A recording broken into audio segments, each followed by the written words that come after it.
Welcome to the Industry Angel Podcast. We hear from the best business minds across the globe, entrepreneurs, social influencers, marketing mavens, and sales rock stars. We've got them all. Here comes your weekly dose of inspiration with your host, Ian Farah. Welcome to episode 109 of the Industry Angel. I'm going to dive right in this week with some shout outs. So, Laura Smales got in touch to say she liked the idea of my volunteering project. You might remember I'm going to volunteer 101 times and I'm going to write a book about it. So if you've got an idea on how I might get involved with a particular charity that you might be involved with, just drop me a line. We'll see what we can do. James MacDonald, thanks for your support from Huddersfield. Clint Santos listens from the Philippines. Thanks for your Twitter message, Clint.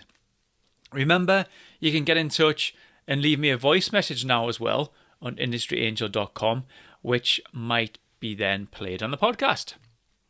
Okay, I'd like to chat to you today about clients. Now, I was working with one of my clients this week, and we discussed ditching customers. Yes, you heard that right. Getting rid of your clients, sacking them off. I'm a huge fan of this, and if you're one of my clients and you're listening to this, well, guess what? It looks like I love you. So, where am I going with this? Well, let's just say you started your business in 2015, and when you launched, you took a risk. You might have left your job to start your own gig. You might have used a redundancy payout, took a startup loan, borrowed from the bank of mum, whatever. Now, those initial months and years are nervous times. And if there's a sniff of a prospect that comes along, you're on it. And you're on it because you're not delivering work. You've got no customers. You might be prospecting a lot. You might be shaping your new value proposition, writing some content for social media, maybe building your own website, but you're not delivering. So when a prospect comes along, you're all over it. So this prospect is looking for X. Now actually you do Y, but you've got a little bit of experience with X, so you jump on it. You jump on this prospect, and you deliver X. Awesome. First client, cash in bank, we're off. So you decided to deliver X for, let's say, £350 a day, okay? Now this new client emails you, and boom, you are there, because they're the only client you got. They ring you, and you're on it. Your phone is answered immediately. You aren't on client sites. You aren't delivering much. You're super responsive. So you ramp up the prospecting. You show off your value propositions, X and Y, and you might pivot and you might do a little bit of Z too, and maybe bring in another body to help you with new clients as you go on. It's going really well. So fast forward to 2018. You've got 25 regular clients coming back and forth. The first few have also grew. So the first few clients that you brought in, they've grew their business as well. You kind of grew together. Maybe an employee count, and maybe they're coming very needy on you now. They expect that responsiveness that they used to have back in the day. You might have a service level agreement to respond in 4 hours, but your unofficial SLA was usually for you to respond within half an hour. You are all over them.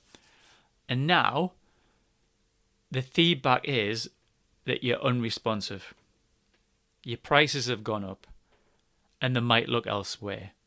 Now, your prices might just have risen to industry level, as when you started out, you were quite hungry, and you kept your pricing low to win business.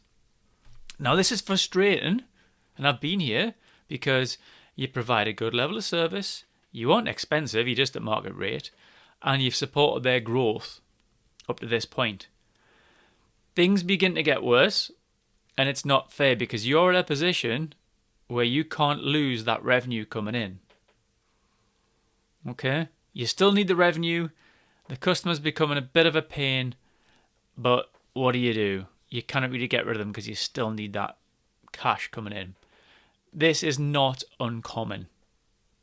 Now, there becomes a time, though, when this gets easier. There becomes a time when enough is enough.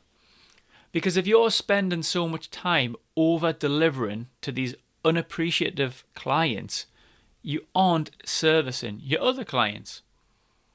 If you're over-delivering, you aren't prospecting for new clients. And these disgruntled clients aren't going to refer you on either because they're not happy with the service.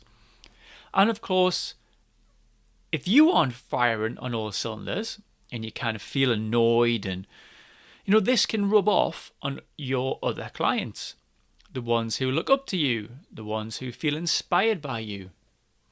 So I suggest reviewing your clients annually.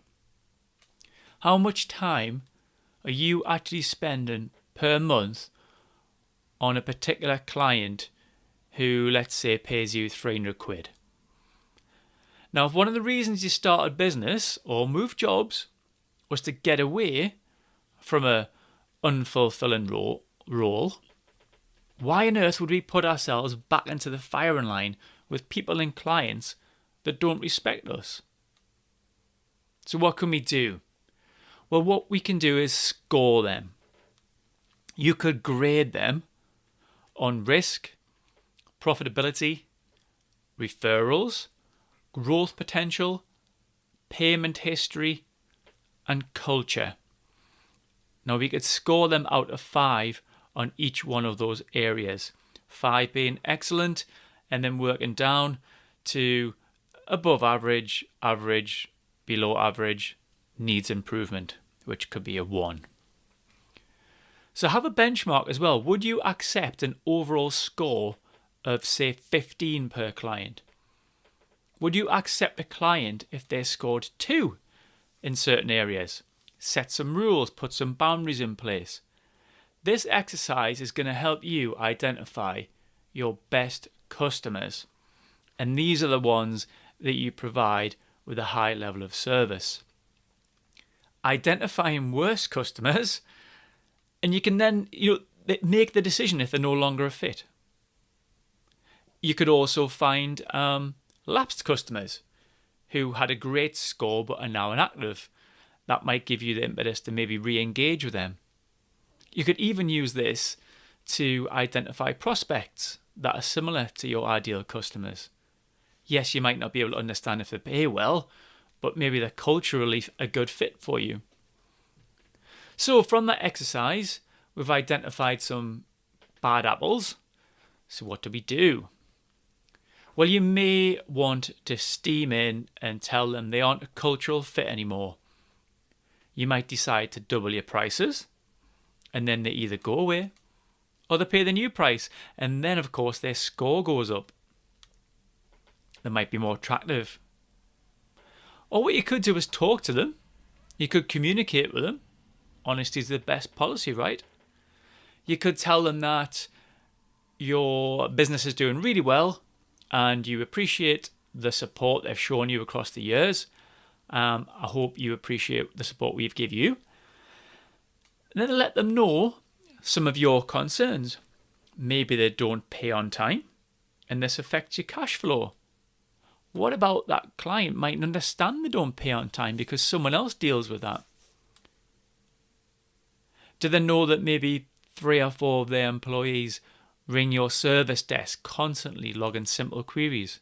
That could be a training issue. So don't go gung-ho, just, you can maybe communicate and talk things through. So if you've got a team, doing this scoring exercise can work really well if you talk as a collective. It can be quite liberating too to decide that you're going to move that pain in the ass client along. One of your account managers might be really struggling with a backlash of a client. And if you turn around as a leader and just say, do you know what it is? We're going to let them go. It could be really liberating for that particular account manager who might really struggle with them and might be bringing them down in their role. So remember why you started this business. What are your values? There's no need to sell your soul to these clients. So think about that exercise. Let me know if you've completed it. Let me know if you've done something similar. And if one of your suppliers suddenly sacks you, well, I'm sorry. There's a chance they might have been listening to this podcast episode. So until next time, I'm Ian Farrer. This is the Industry Angel. Thanks for listening.